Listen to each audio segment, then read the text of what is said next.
tarde, alunos. Mais uma vez estou aqui, professora Janete.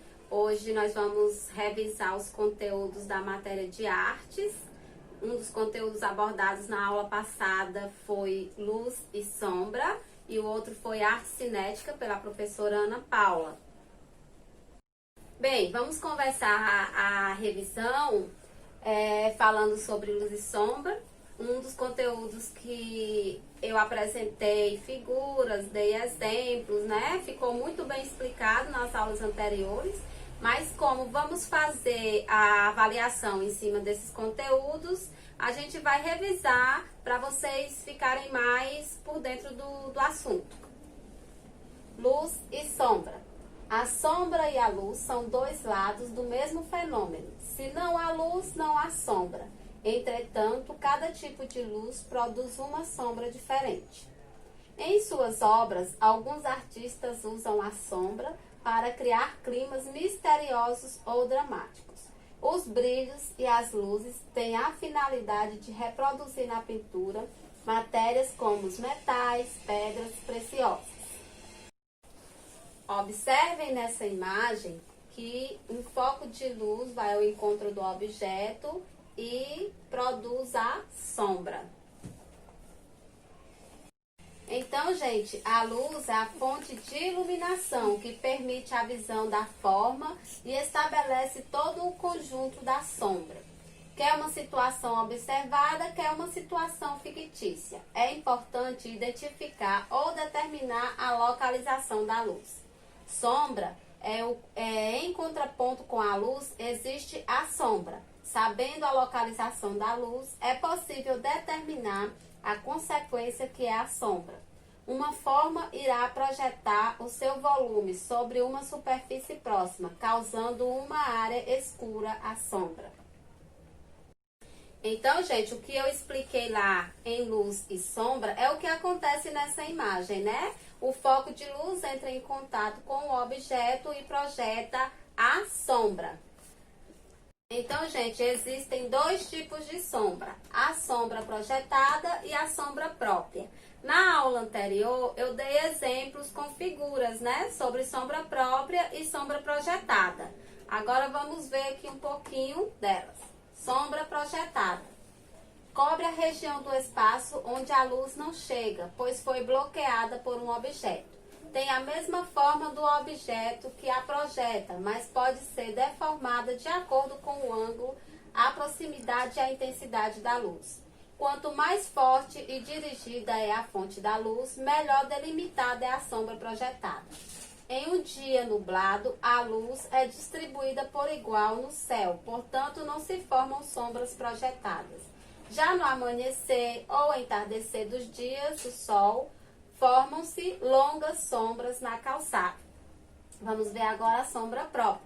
Essa foi sombra projetada e agora a sombra própria. É a região mais escura de um objeto, observado sobre uma fonte de luz. A face do objeto voltada para a luz torna-se mais clara, a face oposta mais escura. Um objeto cilíndrico e esférico, a sombra própria vai se acentuando suavemente até a região oposta à luz. A sombra própria ressalta o volume e nos ajuda a ver a profundidade das coisas. Então, essas duas definições estão bem claras, né, gente? Sobre sombra própria e sombra projetada, né? Vocês podem observar no vídeo anterior que eu coloquei, quando o foco de luz bate no objeto, ele reflete a sombra própria do objeto e a sombra projetada. A própria é a que fica dentro do objeto e a projetada é a que fica fora do objeto. Vamos ver agora um exemplo de luz e sombra nessa obra de arte. Essa é uma tela de Caravaggio, né? Que vamos ver sobre luz e sombra nessa imagem. Alguns artistas transformam a luz e as sombras em objeto de pesquisa. As obras de Caravaggio de 1571 e 1610, por exemplo, são marcadas por essa técnica.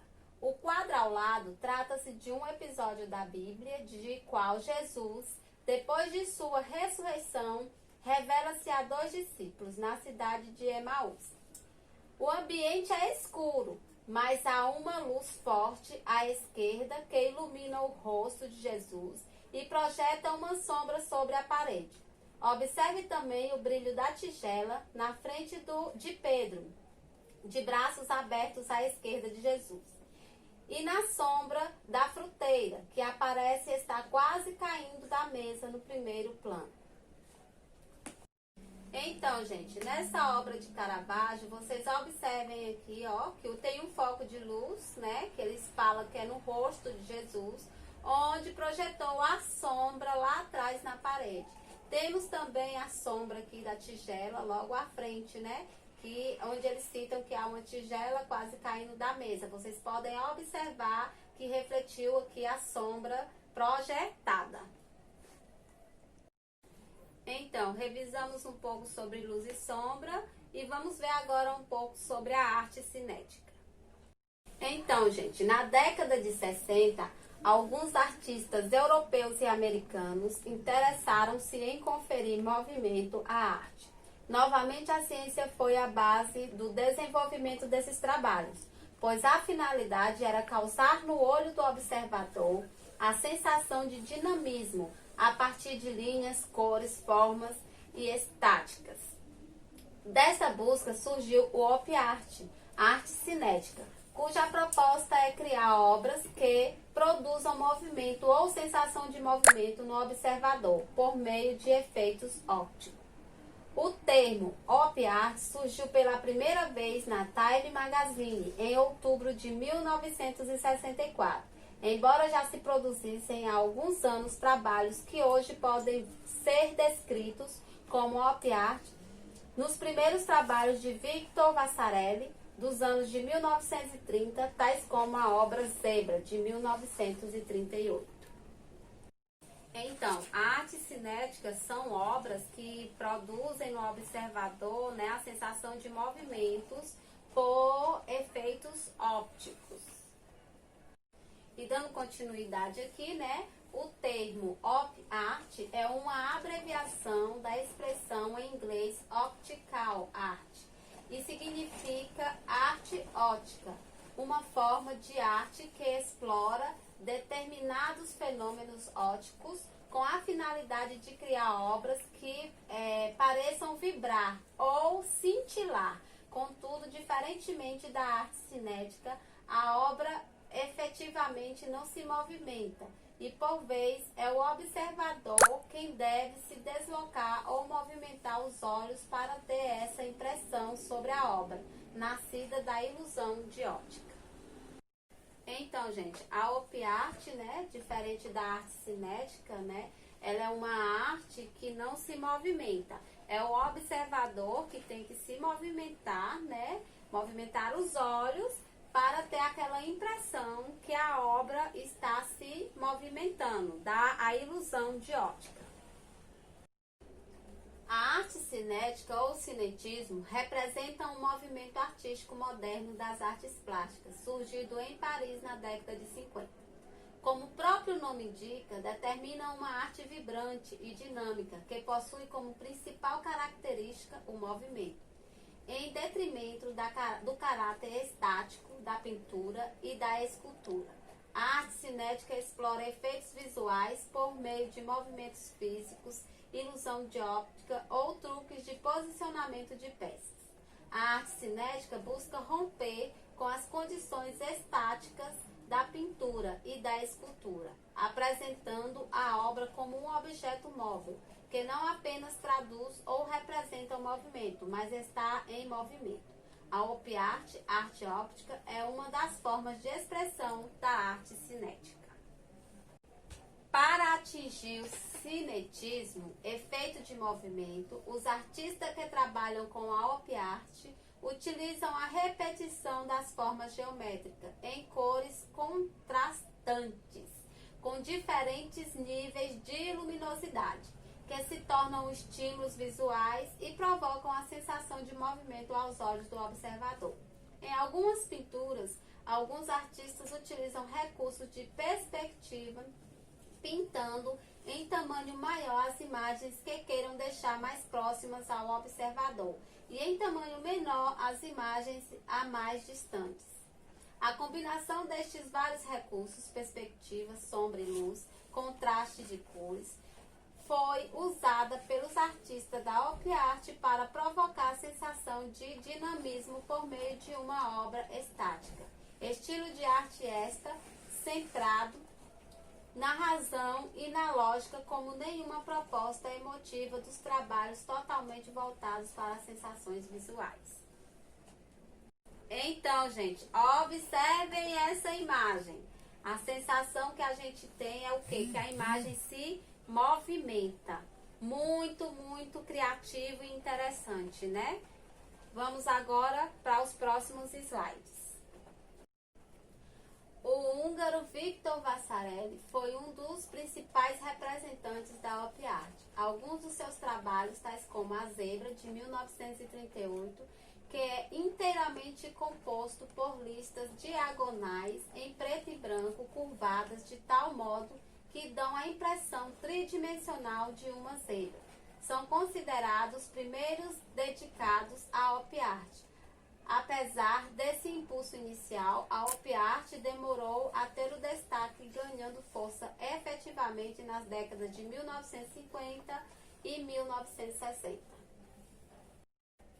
Então, essa é uma obra de Victor Vasarely, né? A Zebra, de 1938. Observe, né, que ele utilizou as cores preto e brancos, né, as listas, para dar a impressão de ilusão de óptica. Então, gente, vamos ver agora um pouquinho da biografia de Victor Vasarely. Pintor e designer francês, Victor Vasarely nasceu em Pécs, Hungria, em 9 de abril de 1906. Estudou artes na Academia Pendolini, em Budapeste, e também na Academia Moelli, a partir da década de 1940. Abandonou a figuração e passou a desenvolver um trabalho mais abstrato. Na década seguinte, suas obras passaram a apresentar formas geométricas que se repetiam em tamanhos variados e em cores contrastantes, de modo a criar efeitos cinéticos e da pulsação, ilusão de movimento. Estas obras foram denominadas Op Art.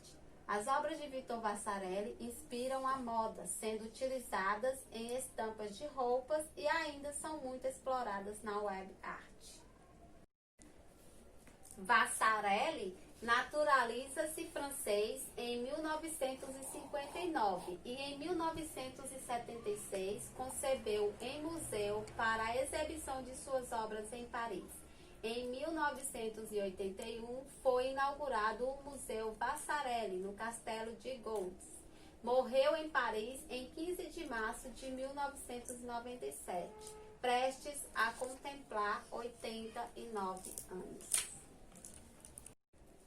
Essa aqui é uma das obras, né, de Vasarely, que ele já não utilizou o branco e o preto, né, mas usou formas geométricas. Aí também deu a impressão de ilusão de óptica. Observem outras obras, né, do mesmo. Aqui a gente tem também uma figura geométrica. Temos também aqui as outras que ele utilizou linhas, o preto e branco, mas todas com figuras geométricas. E essa outra obra também.